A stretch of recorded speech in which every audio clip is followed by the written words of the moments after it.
প্রকৃতি বড়ই অদ্ভুত। মাঝে মাঝে সে তার স্বাভাবিক নিয়ম ভেঙে এমন রূপ দেখায় যা আমাদের কল্পনাকেও হার মানায়। হিংস্রতা ভুলে এক বন্যপ্রাণীর আরেক প্রাণীকে বাঁচানোর এমন অবিশ্বাস্য দৃশ্য এর আগেও বহুবার দেখা গেছে।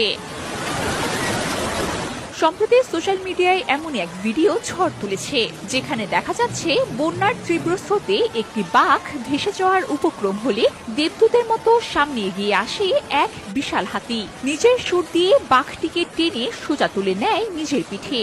শত্রুতা ভুলে বন্যপ্রাণীর এই জীবন বাঁচানোর লড়াই লাখো মানুষের মন জয় করে নিয়েছে। ভিডিওটি ঠিক কোথাকার বা এর সত্যতা কতটুকু তা নিয়ে এখনো ধোঁয়াশা রয়েছে। তবে স্থানকাল যাই হোক, প্রকৃতির এই অদ্ভুত মায়ার দৃশ্যটি নেট দুনিয়ায় ব্যাপক সাড়া ফেলেছে। VOD Bangla news desk.